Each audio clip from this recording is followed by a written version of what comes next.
मैं जितना टीसीएस के बारे में पढ़ाई करता हूँ उतना ही मेरे को इस कंपनी के साथ लगाव हो चुका है, क्योंकि रिसेंटली कंपनी की एचआर मैनेजमेंट ने एक अनाउंसमेंट करी है जो शायद आपको हैरान कर दे कि टीसीएस का नेक्स्ट गोल है अब अपने एग्जिस्टिंग एम्प्लॉयज़ के कुछ परसेंटेज लोगों की सैलरी को डबल करना। ये बात हैरान कर देने वाली है, क्योंकि टीसीएस एक ऐसे लेवल पे काम करता है जहां पे उन्होंने इस टाइम एम्प्लॉयमेंट दी हुई है 6 लाख से ज़्यादा लोगों की। अब इतनी बड़ी ऑर्गेनाइजेशन जो कि सिर्फ और सिर्फ एम्प्लॉयज़ के भर पे काम करती है, उन पे अगर आपको ये पता चल जाए कि उनके पास एक ऐसा प्रोग्राम है जिसके अंदर एग्जिस्टिंग एम्प्लॉयज़ को सिर्फ बेनिफिट मिलेगा और उनकी सैलरीज जो हैं वो डबल भी हो सकती हैं, तो आप ये सोचिए कि कंपनी की जो अट्रिशन लेवल है, इतने बड़े लेवल पे जो काम कर रहे हैं, वो कैसे मेंटेन होता है। क्योंकि एक छोटे बिजनेसमैन को ये चीज़ें ज़रूर दिक्कत देती हैं कि यार हमारा काम बढ़ता है तो हमारे एम्प्लॉयज़ अगर बढ़ते हैं तो हमारे को एम्प्लॉयज़ बहुत ज़्यादा परेशान करते हैं। ये एक बड़ी कंपनी की भी दिक्कत है, ये एक मिड लेवल कंपनी की भी दिक्कत है, और ये एक छोटे लेवल पे भी कंपनी की दिक्कत है जो कि 2 3 4 एम्प्लॉयज़ के साथ काम करते हैं लोग। अगर आप अपने एम्प्लॉयज़ को सबसे ज़्यादा फोकस में रखेंगे तो आपको जितनी भी सिरदर्दियां हैं वो लेने की ज़रूरत नहीं पड़ती।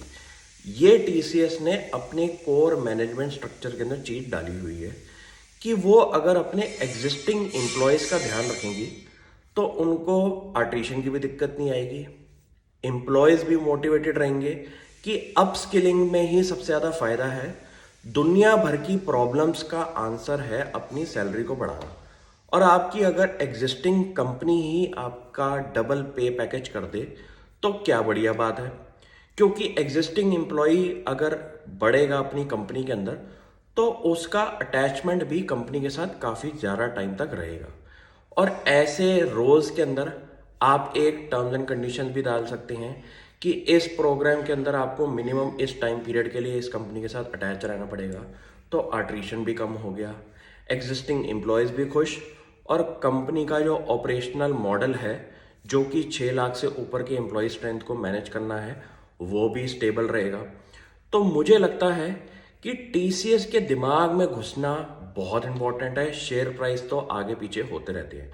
क्योंकि ये एक ऐसा बिजनेस है जो कि बहुत टाइम पीरियड से इंडिया की आईटी ग्रोथ के अंदर टॉप पे रहा है, और इसका कुछ ना कुछ वैल्यू ड्राइवर ज़रूर होंगे जिसकी वजह से कंपनी को इतनी बड़ी ग्रोथ मिली है। तो मैंने कंपनी की पूरी इस केस स्टडी को ढंग से पढ़ा कि इसके अंदर इन्होंने ये बोला है कि ये जो अपस्किलिंग प्रोग्राम है ये एग्जिस्टिंग एम्प्लॉयज़ के लिए है, प्लस इस प्रोग्राम का जो बेनिफिट है वो सिर्फ और सिर्फ 10% इसके अंदर सक्सेस रेट है।